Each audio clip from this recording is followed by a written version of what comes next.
Meus queridos irmãos, muito boa noite. Na paz do nosso Senhor, com a graça do nosso Senhor. Mais um domingo de Covid, mais um domingo de afastamento social, mais um domingo distante dos irmãos, mas presentes, né? Nós estamos, todo dia pelo menos, temos contato pela internet. Então, irmãos, hoje nós vamos falar sobre o sacrifício vivo como culto racional, com base no mesmo texto da lição da sexta-feira passada, Romanos 12, 1 e 2, que diz assim: Rogo-vos, pois, irmãos, pelas misericórdias de Deus, que apresenteis os vossos corpos por sacrifício vivo, santo e agradável a Deus, que é o vosso culto racional. E não vos conformeis com este século, mas transformai-vos pela renovação da vossa mente, para que experimenteis qual seja a boa, agradável e perfeita vontade de Deus. Então, irmãos, olhem só. Afastados, pandemia, problemas, notícias ruins o tempo inteiro, né? Além da pandemia, o problema foi politizado e nós temos ainda o dissabor e o desprazer de ver ataques contínuos sobre nosso presidente, sobre a equipe, e nós sofremos com tudo isso, né? Estamos trancados, como as autoridades mandam, agora, nesta semana, na nossa cidade, mais trancados ainda, mas nós temos que observar as normas de segurança.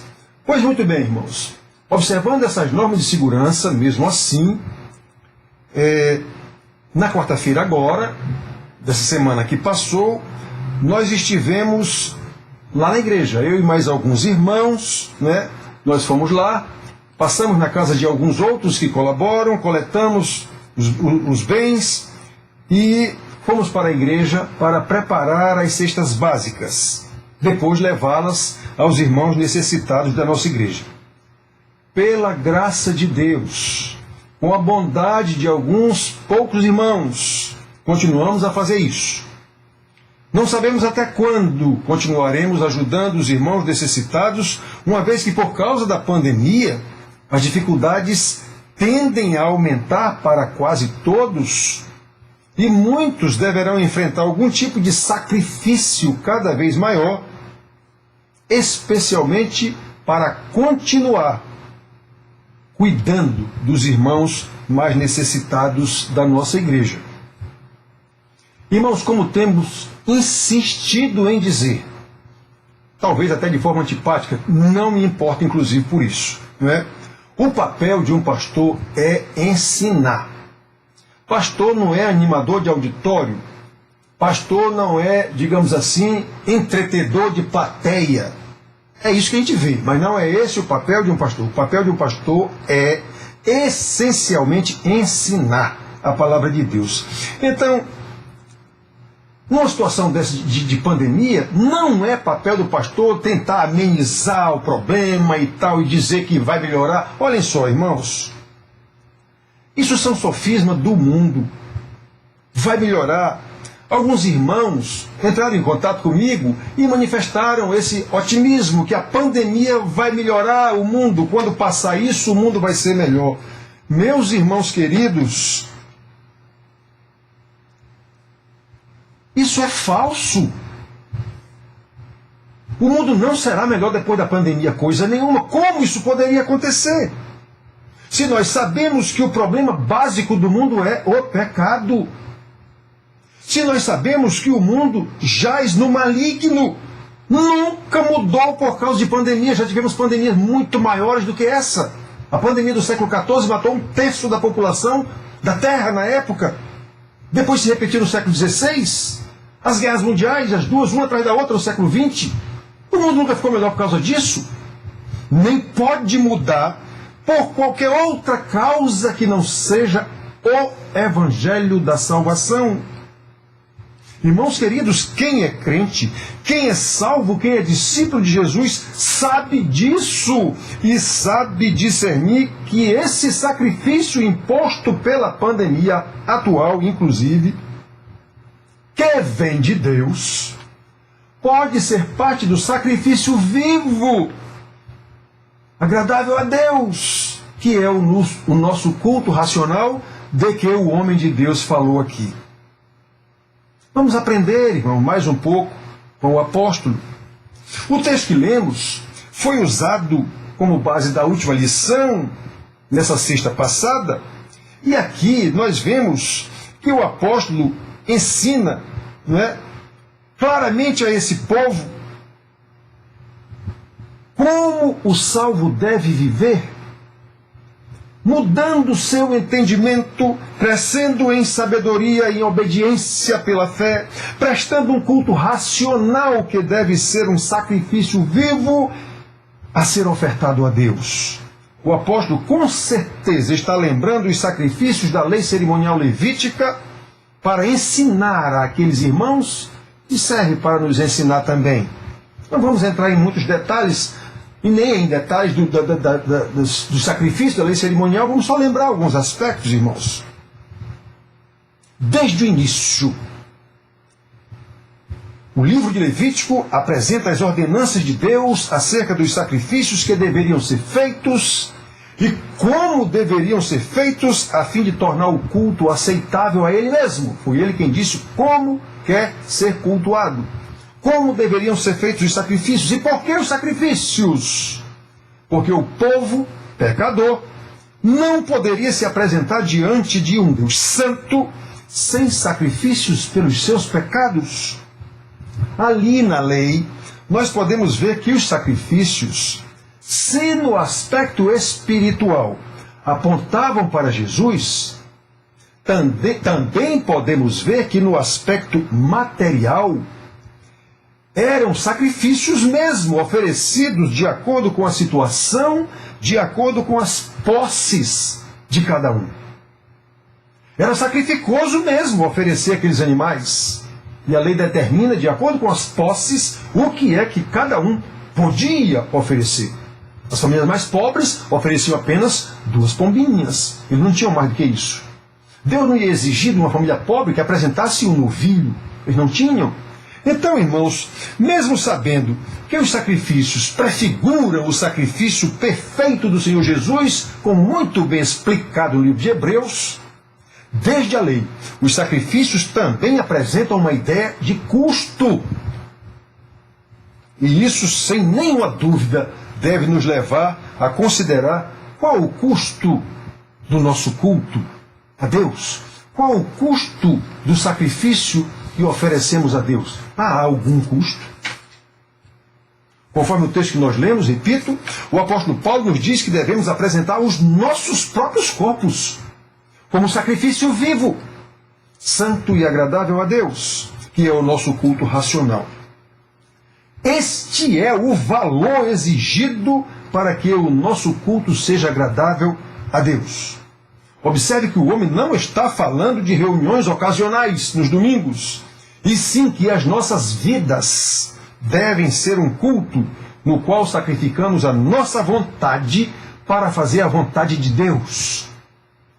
É a essência do que temos ensinado no discipulado e na aula de sexta-feira, nesses mesmos versículos. É claro, irmãos, que esse sacrifício, como no caso dos israelitas, envolve custos. E aqui nós apresentamos algumas questões para lembrar os irmãos. O que temos ofertado a Deus em termos de valor, tanto material quanto espiritual? Em termos materiais, vamos relembrar. Quantas pessoas entre os irmãos demonstram preocupação, por exemplo, sobre se devo dar o dízimo, se dízimo era só do Velho Testamento, se vale para hoje, de quanto eu devo dar, se é do bruto, se é do líquido, se é de tudo que eu ganho ou não. Numa clara demonstração de que os irmãos não querem dar nada, ou o mínimo possível. Ainda no aspecto material, quantos irmãos podem, mas não contribuem com nada para ajudar os mais necessitados da nossa igreja, esquecendo-se da graça que já receberam do Senhor para a provisão das suas casas. Não dividem nada com os irmãos que têm uma dificuldade muito grande com a provisão do seu alimento do dia a dia. No aspecto espiritual, eu tenho insistido tanto nisso. Quantos irmãos deixam de gastar tempo estudando a palavra de Deus com os filhos, orando com eles e por eles, e juntamente com eles orando por outros irmãos, ensinando-lhes a ter uma vida de oração pelos irmãos, orando pelas autoridades, no nosso caso concreto, em nosso país, orando pelo nosso presidente e seus ministros atacados por uma súcia de demônios o tempo inteiro. Mas, ao invés disso, gastam um tempo enorme nas redes sociais, varam a madrugada, e eu vejo, porque estou aqui de madrugada estudando e às vezes acesso e vejo quem está online, não é? Varam a madrugada lendo e repassando notícias que nada acrescentam a ninguém. Não servem para nada, a não ser para deixar as pessoas mais angustiadas, mais aflitas, sem poder fazer absolutamente nada com aquelas informações que receberam. Servem para nada. Enfim, irmãos, quanto nos custa ou qual o sacrifício que temos ofertado ao nosso Deus? Ou ainda, usando outros termos, o nosso culto a Deus tem custado alguma coisa? Tem representado algum sacrifício? Irmãos queridos, como vimos, segundo o apóstolo Paulo, o nosso culto deve ser um sacrifício vivo, quando sacrificamos a nossa vontade para fazer a vontade de Deus. Então, será que temos um claro entendimento de qual deve ser a qualidade, de qual deve ser a quantidade, em termos materiais e espirituais, daquilo que está sendo oferecido a Deus e que chamamos de culto? Será que realmente entendemos o que é o verdadeiro culto a Deus? Ou imaginamos que culto é aquela reunião do domingo que fazemos lá na igreja e que inclusive estamos com saudade dela? É a nossa cultura, estamos com saudade do nosso culto. Todos estamos com saudades do nosso culto. Mas poucos se lembram dos irmãos necessitados da igreja, por exemplo. Poucos gastam qualquer tempo no estudo da palavra, na oração com seus filhos, ensinando a seus filhos. Poucos, enquanto gastam um tempo enorme em redes sociais para nada. Então, irmãos, com saudade dos nossos cultos do domingo, qual a utilidade de tais cultos?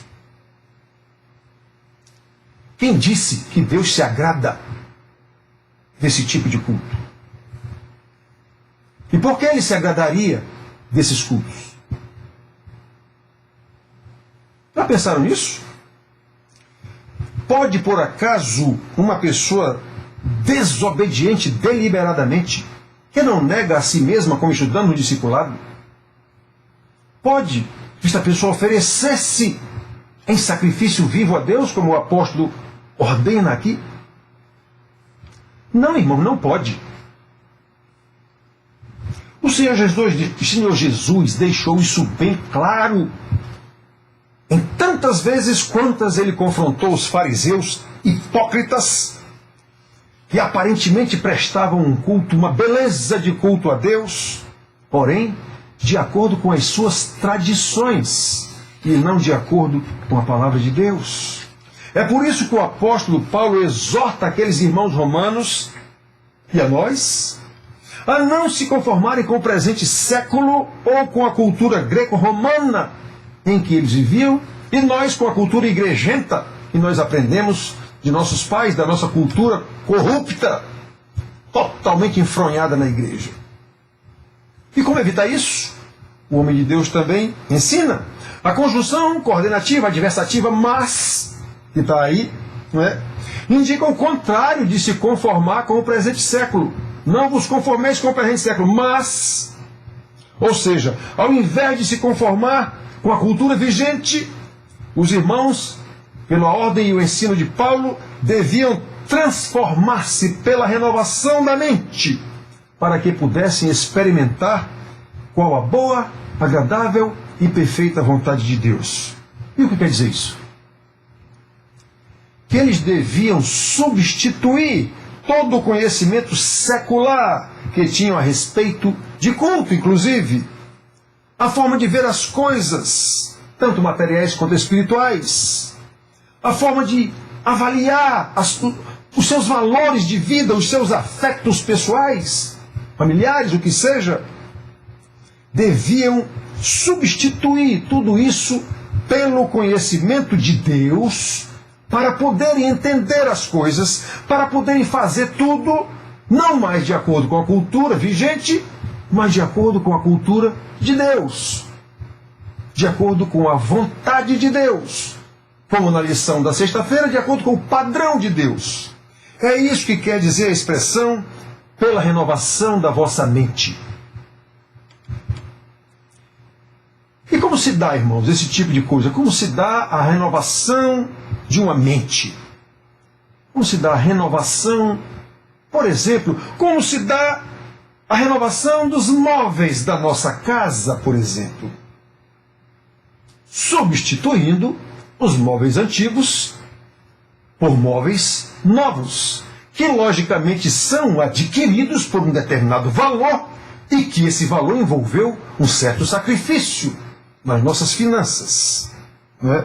Nós pagamos por esses móveis novos que trouxemos para a nossa casa para substituir os móveis velhos. Pois bem, aplicando esse conceito à renovação da nossa mente, como ordenado pelo apóstolo, precisamos substituir os conhecimentos antigos por conhecimentos novos. E isso envolve algum tipo de sacrifício, desde o tempo que devemos dedicar ao estudo, ao invés de dedicar a redes sociais inúteis, por exemplo. Vamos sacrificar essa nossa vontade na cultura anterior. Eu quero é saber o que está acontecendo no mundo, na Covid, no Bolsonaro, não sei. Para quê? Então eu tenho que trocar essa cultura. Eu tenho que trocar esse tempo por um tempo dedicado ao estudo da palavra de Deus, à oração, ao ensino dos meus filhos. Isso é um sacrifício, porque a nossa vontade é continuar na porcaria das redes sociais. Então envolve um custo. Devemos dedicar tempo aos estudos e até mesmo o valor que possivelmente precisaremos investir comprando uma Bíblia de estudos, comprando livros de estudos, conforme o pastor orienta. Pois é, o nosso culto, ele exige um sacrifício. O sacrifício da nossa vontade e o sacrifício de valores correspondentes a que a gente faça essa nova vontade, por exemplo. Irmãos queridos, como ensinam os apóstolos em suas cartas, todos eles, especialmente Paulo, nós precisamos estudar diligentemente a palavra de Deus. Somente assim substituiremos o conhecimento antigo e não mais nos conformaremos com a presente cultura, com o presente século, nem mesmo com a cultura da igreja, que nós vamos identificar pela palavra nas situações em que está errada, se for o caso. Então nós saberemos qual é o tipo de culto, ou como é o culto que agrada a Deus. Ele diz a Isaías: não posso suportar iniquidade associada a ajuntamento solene, ou ajuntamento solene associado à iniquidade. Como é que uma pessoa desobediente pode oferecer-se como culto agradável a Deus? Isso é impossível. E nós temos que saber qual é a vontade do nosso Senhor. Como e onde esse culto deve ser oferecido. Jesus disse para a mulher samaritana, ela questionou isso de acordo com a cultura. De acordo com a cultura, O meu povo diz que devemos adorar no monte. O teu povo diz que devemos adorar no templo. Cultura religiosa. Jesus disse, minha senhora, nem uma coisa nem outra. O que Deus quer é adoradores que o adorem em espírito e em verdade. É o caso que Paulo está ensinando aqui. Nós temos que ser um culto. O nosso corpo, a nossa vida tem que ser um culto constante. Nossa vida não pode ser departamentalizada. No domingo eu sou crente, durante a semana não. Em alguns momentos eu oro, eu faço alguma coisa, em outros momentos não. Esquecendo o que o salmista diz que é em todo tempo que nós devemos meditar na palavra de Deus, de dia e de noite. Meditar, no caso que ele fala lá, é lembrar constantemente. Para eu lembrar, o verbo lembrar, eu tenho dito aos irmãos, por conceito pressupõe conhecimento prévio. Para lembrar eu tenho que saber, para saber eu tenho que estudar. E é estudando que eu vou substituir os meus conhecimentos velhos pelo conhecimento novo.